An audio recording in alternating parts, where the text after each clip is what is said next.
I mean, really, we're just going out there. Everyone's trying to play their best. It's like my man says the same as everyone else on the team. Just go out there and give it your all, playing best. I just happen to have a game, but in the end, it's still not the result we wanted. So it's really irrelevant. As a line, how do you think you guys did? I think we definitely had a good first half, but we had a couple protection breaks down at the end of the game. I'm sure everyone saw they were just teeing off like everyone knew. We were in a desperation mode, passing every down. And when their guys, their scheme and the guys they have, that's where they excel. Was it really a thing where they were bringing 7 and 8 at a time? They mixed it up a lot. There was times, I mean, there were some plays they brought 4. They could go anywhere from 4 to 8. They even had one package where they had 2 backers walled up in the middle, and they brought the safety, and the safety was sort of the mic. And they were scheming up things. It was, I mean, at the end of the game, like it's just pass first, pass every down. All you got is draws and passes, and you either twisting or you're blitzing. It's either one or the other. Was there things different than what you saw last year watching all at Florida State now? Or was it what you expected? It was about even. They did a lot of stuff that we watched from Florida State. They were already doing with Georgia last year, because we watched that film because we tried to get from schemes and personnel, so we had to watch both films. But they did a lot of exactly what we thought. They had 84 and 59 both standing up. Sometimes they get down. They're flipping sides. It was a little bit of everything. How much did it mean to you guys a couple times in the game, 4th down, that you say we're going to go for it, especially there early down on the goal line? I mean, I think that's probably just the trust from camp. I mean, we've had a really physical camp. We went through a lot. We were doing Paul drill, W drill every other day. I think the coaches themselves felt like we had earned that, and the players were happy that they were allowing us to go. Because on the field, every team's out there like, let's go for it. But it's not every team your coach is gonna be like, all right, let's go for it. Do you think is it going to be easy these next couple of days to put what happened Saturday behind you and look forward? I mean, everyone's gonna take it differently. I took it really hard. My first game as a senior, we lost, but at the same time, we got to keep going. The season's not over, it's a long season. So right now, we put it to bed really as a team. This morning, we came in 6:30 and watched our film. We looked at some of the good, some of the bad, but now we got to start getting ready for the next game. Any concern? I mean, the offense didn't score in the second half, obviously. Mm-hmm. It's the first time that's ever happened with Coach Morris.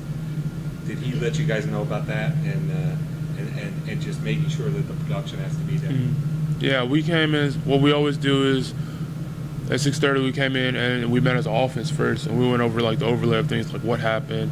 He'll tell you. I'm sure Coach Moore's gonna be here later. We had a ton of MAs. We didn't get any first downs. I think we were 7 or 13 on 3rd down in the first half, and then we finished 7 of 20. So it was just a production of like we need to execute better. Like he'll tell you, it's the same thing he's gonna preach. Is what I'm gonna say is we got to get first downs. We got to move the ball. We got to change the field position. Learning experience for Isaiah and Joe, their first challenges against those blitzes off the edge. It was pretty much they settled with the entire line. It was the first half. We were on point. We could play as good as we could play. We were making plays. We were moving the ball.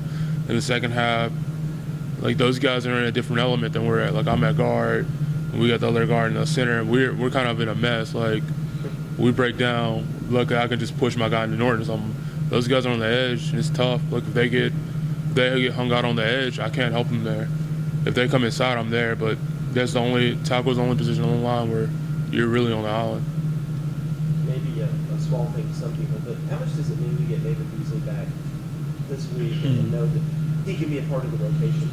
I mean, that's definitely going to help. I'm sure, like, the coaches are thinking about it. We talked a little bit about it, but now it kind of opens up instead of just that one rotation we had where it was kind of like Mack and Reed, and then we try to spell other people, but it was still really just the same rotation coming in of the same people that came out, come back in. With Beasley being there, we're able to maybe take like 3 people out and have 2 fresh bodies in, and we'll only have one guy that's like maybe a little winded a little bit, but he's still got to fight through that. But it's definitely going to help to have Beasley back in the mix. As Beasley comes back in, you personally still feel good on the right side? Yeah, we've all cross-trained, we've all worked for the most part. For swing guys, you'll have me, Norton, Mack and Reed, can swing, and J2. but for the most part, it's not going to be anything different. Like Beasley's going to come. He can play both guards. I can play both guards. Mac and Reed play both guards and tackles. So it's really just however the coaches, whoever needs it. I guess last year after that first game, we wondered whether there'd be any overlooking NC State. I guess there's no overlooking this week. No, for you sir. guys, is it? We're concentrated Have you seen full much week. about SC State? Do you know a lot about that? I know they're a very blitz-heavy team. We're spending a lot of movement and slants. You know, it's just a general sense of like, based on our scheme, no one really wants to play head up because our scheme is to create mismatches. And if you play head up, that's just kind of feeding into what we consider a mismatch, having 2-on-1. So if they move, they can keep the opportunities 1-on-1. So we're spending a lot of movement, a lot of blitzes, but that's pretty much how we go into every game thinking.